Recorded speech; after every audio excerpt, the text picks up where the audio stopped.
पाठ 3 परीक्षा, जिसकी रचनाकार है मुंशी प्रेमचंद जी, जो कथा सम्राट के रूप में जाने जाते हैं। मुंशी प्रेमचंद जी का जन्म सन 1880 में वाराणसी के समीप लमही नामक ग्राम में हुआ था। उनकी कुछ प्रमुख रचनाएं हैं, जैसे गोदान, गबन, रंगभूमि, कर्मभूमि, प्रेमाश्रय आदि। इन्होंने बच्चों के लिए भी ढेरों कहानियाँ लिखी है, जैसे परीक्षा, पंच परमेश्वर, दो बैलों की कथा, ईदगाह, नमक का दरोगा, मंत्र और पागल हाथी। इनमें से परीक्षा कहानी हम पढ़ेंगे, लेकिन सबसे पहले हम देखेंगे इसका पाठ परिचय। कथा सम्राट और उपन्यास सम्राट मुंशी प्रेमचंद्र जी के अनुसार इस कहानी में यह बताया गया है कि आज भी इस संसार में ऐसे बहुत से लोग हैं जो स्वयं कष्ट सहन करके भी दूसरों की मदद करते हैं। ऐसे लोगों में साहस, उदारता, आत्मबल होता है। इस पाठ में पंडित जानकी नाथ को रियासत का दीवान इसलिए बनाया गया क्योंकि उन्होंने एक गरीब की गाड़ी निकालने में सहायता की थी। क्या तात्पर्य हो गया कि जो जानकी नाथ है उसको रियासत का दीवान बनाया गया, क्यों? क्योंकि उसने गरीब मजदूर की मदद की थी। ये अब हम शुरू करते हैं कहानी पढ़ना। देवगढ़ की रियासत के दीवान सरदार सुजान सिंह काफ़ी बूढ़े हो गए थे। उन्होंने महाराज से विनती की कि अब वह कुछ समय परमात्मा का ध्यान करना चाहते हैं। शरीर अब शिथिल हो रहा है और ऐसे में कहीं कोई भूल चूक हो गई तो बुढ़ापे में दाग लग जाएगा। राजा साहब अपने अनुभवी दीवान का बहुत आदर करते थे। पहले तो उन्हें समझाया, पर अंत में नया दीवान चुनने की जिम्मेदारी भी उन्हीं पर डाल दी। अगले दिन प्रसिद्ध समाचार पत्रों में विज्ञापन निकला, जो सज्जन अपने आप को देवगढ़ रियासत के दीवान के पद के योग्य समझते हो, वे वर्तमान दीवान सुजान सिंह की सेवा में उपस्थित हो। 1 महीने तक उम्मीदवारों के रहन सहन, आचार विचार को परखा जाएगा। जो उम्मीदवार इस परीक्षा में खरा उतरेगा वह ही इस पद के योग्य होगा।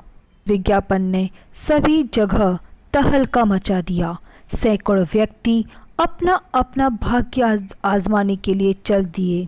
सरदार सुजान सिंह ने इन सभी आगंतुकों के आदर सत्कार का बहुत अच्छा प्रबंध किया हुआ था। हर व्यक्ति अपने आप को सर्वश्रेष्ठ दिखाने की कोशिश में लगा था। मिस्टर 9 बजे तक सोया करते थे। आजकल वे बगीचे में टहलते हुए उषा दर्शन करते थे। मिस्टर को हुक्का पीने की लत थी। आजकल किवाड़ बंद करके कमरे में सिगार पीते हैं। मिस्टर से उनके घर के नौकरों की नाक में दम था।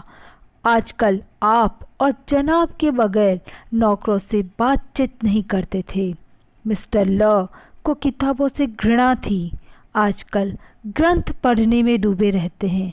जिससे बात करो वही नम्रता का पुजारी और सदाचार का देवता बना नजर आता था। लेकिन मनुष्यों का वह बूढ़ा जौहरी आड़ में बैठा हुआ सब देख रहा था कि इन बगुलों में हंस कहाँ छिपा हुआ है। एक दिन नए फैशन वालों को सूझी कि हॉकी का खेल हो जाए। यह प्रस्ताव हॉकी के मंजे हुए खिलाड़ियों ने पेश किया। सोचा शायद वह हुनर ही कुछ काम आ जाए, इसे भी क्यों न आजमाया जाए। पक्का निश्चय होने के बाद फील्ड बन गया और खेल शुरू हो गया। देवगढ़ वालों के लिए यह खेल बिल्कुल निराला था। पढ़े लिखे लोग शतरंज और ताश जैसे गंभीर खेल खेलते थे। भाग दौड़ के खेल बच्चों के खेल समझे जाते थे। खेल बड़े जोश के साथ चल रहा था। लोग गेंद को लेकर इस तेजी के साथ दौड़ते मानो कोई लहर बढ़ रही हो। दूसरी तरफ के लोग उस गेंद को ऐसे रोक देते मानो कोई लोहे की दीवार सामने हो। संध्या तक इसी प्रकार चलता रहा। खेलने वाले पसीने से तरबतर हो रहे थे, लेकिन हार जीत का फैसला न हो सका। अंधेरा हो गया। पथिकों को नाले में से चलकर आना जाना पड़ता था। एक किसान अनाज से भरी गाड़ी लेकर इस रास्ते से आया। एक तो नाले में कीचड़ था, दूसरा नाले की चढ़ाई अधिक थी, इसलिए गाड़ी ऊपर न चढ़ पाती थी। वह कभी बैलों को ललकारता तो कभी हाथ से पहिए को ऊपर धकेलता, लेकिन बोझ अधिक था और बैल कमज़ोर। गाड़ी ऊपर ही नहीं चढ़ती, थोड़ी सी ऊपर चढ़कर वापस नीचे आ जाती। किसान बार बार जोर लगाता और बार बार झुंझलाकर बैलों को मारता, लेकिन गाड़ी उभरने का नाम न लेती। बेचारा बार बार इधर उधर याचना भरी दृष्टि से देखता। कोई सहायक नजर ही नहीं आता। अनाज से भरी गाड़ी छोड़कर भी नहीं जा सकता था। बड़ी मुसीबत में फंसा हुआ था। इसी बीच खिलाड़ी भी वहां से गुजरने लगी, लेकिन किसान ने उनकी तरफ दयनीय दृष्टि से देखा, किंतु मेहमानों से मदद मांगने का उसका साहस न हुआ। खिलाड़ियों ने भी उसे देखा, मगर देखकर भी अनदेखा कर दिया। उन आँखों में सहानुभूति न थी, स्वार्थ और मद था। प्रेम भाव या उदारता का कहीं निशान नहीं था। मनुष्यों के उस झुंड में एक उदार दयालु मनुष्य भी था। आज हॉकी खेलते हुए उसके पैर में चोट लग गई थी। वह लगड़ाता हुआ चल रहा था। अचानक उसकी निगाह गाड़ी पर पड़ी। गाड़ीवान पर दृष्टि जाते ही वह उसकी समस्या समझ गया। उसने अपना कोट उतारा और किसान के पास जाकर बोला, मैं तुम्हारी गाड़ी निकाल देता हूँ। किसान ने देखा, एक लंबा और गठे हुए बदन का सुदृढ़ नवयुवक सामने खड़ा था, लेकिन झुक कर बोला, हुजूर, मैं आपसे कैसे कहूँ? युवक ने कहा, मालूम होता है तुम यहाँ बड़ी देर से फंसे हुए हो। अच्छा, अब तुम गाड़ी पर जाकर बैलों को साधो, मैं पहिए को धकेलता हूँ, अभी गाड़ी ऊपर चढ़ जाएगी।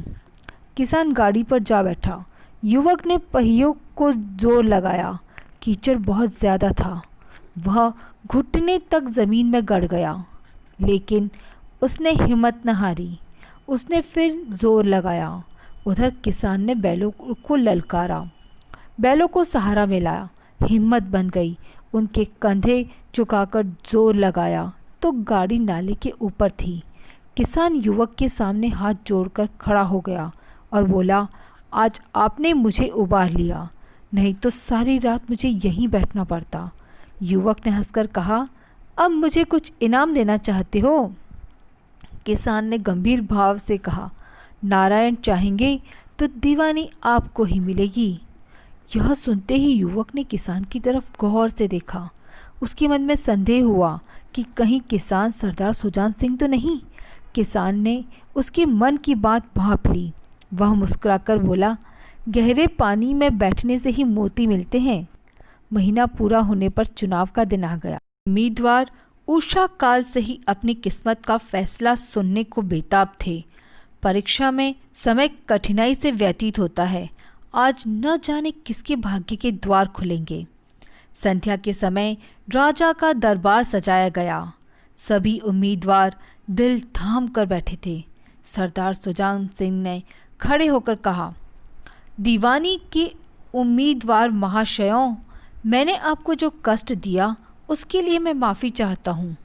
इस पद के लिए दयावान, उदार, आत्मबल से भरपूर एवं वीर महापुरुष की आवश्यकता थी। सौभाग्य से हमें ऐसा व्यक्ति मिल गया है। ऐसे गुण वाले व्यक्ति संसार में विरले ही होते हैं, और जो है वे कीर्ति और मान की उच्च शिखर पर बैठे हैं। उन तक हमारी पहुंच नहीं है। मैं रियासत को पंडित जानकी नाथ सा दीवान पाने पर बधाई देता हूँ। रियासत के लोगों ने उन्हें सम्मान की दृष्टि से देखा।